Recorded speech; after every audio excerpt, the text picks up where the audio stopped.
It's just admitting the truth about yourself. Like, oh, I know all about this. It's terrible. It keeps you stuck. It keeps you limited. It makes you arrogant.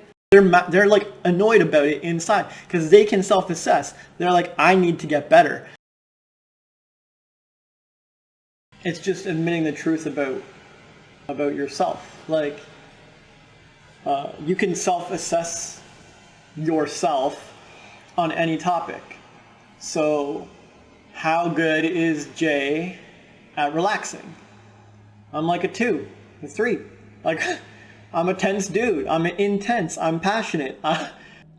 Like, most of my life, I've had trouble relaxing. And good things happen to me when I improve my relaxation and let go and surrender and chill out. So I have work to do in that area. But how good is Jay at elevating others or advising others? I'm like a 10.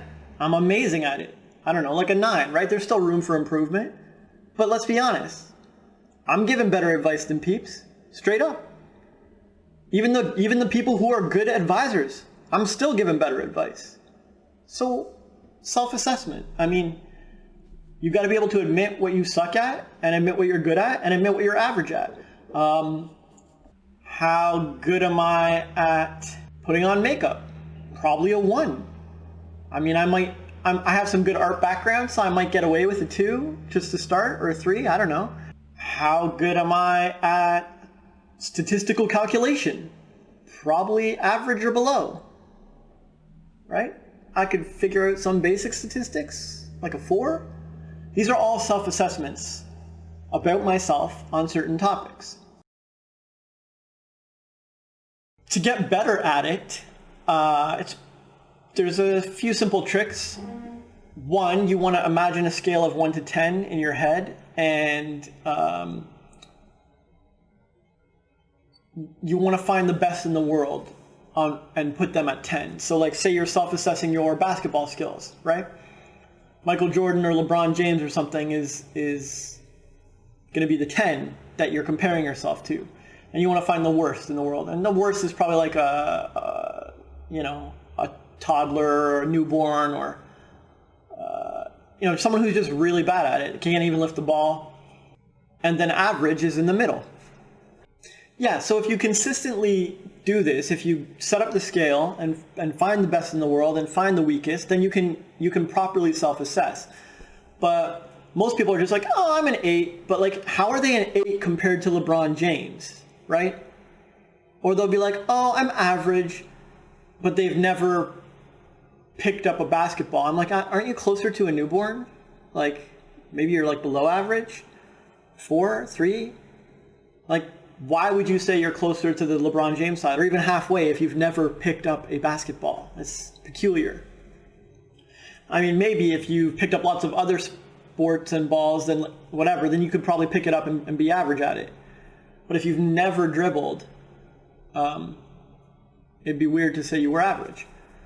So you see how it works. If you set up the scale properly, then you can place yourself on it properly. If you just don't even try and like, oh, whatever, I don't know, I'm an 8, and you have no scale, then you're probably way off and you're not good at self-assessing. So I hope that answers your question. Claiming that you're better than you are, like self-assessing yourself as an 8 when you're really a 2, is not helpful or positive. It's just denial. It's just illusion. Like, it will not help you. If you do that, you'll think that you're fine and that there's nothing to learn, and there's no like, you don't need to learn from anyone around you or study or improve. You're fine. You're getting by. Like, you're above average, so, right? I'm already better than most people. Why bother? And you'll start going around talking to people and giving advice like you know what's up, because you're acting like an 8. Like, oh, I know all about this. It's terrible. It keeps you stuck. It keeps you limited. It makes you arrogant. Whereas if you're able to self-assess correctly, then you become humble. You become like, well, I'm honestly not very good at that, and I'm probably not the one to give advice. I'll do the best I can, but like, it's a very positive, like, you conduct yourself very positively if you can admit where you're at. Oh, I'm not the best singer in the world. I'm not the best basketball player. You're thinking of Michael Jordan or Adele or whatever. I'm nowhere near there. I can give you some small tips but should Adele be talking like that? Oh, I'm not very good. Like, it's terrible. She'd be shy. She wouldn't be going for auditions. She wouldn't be like, I could crush it. It's super important and positive to self-assess correctly.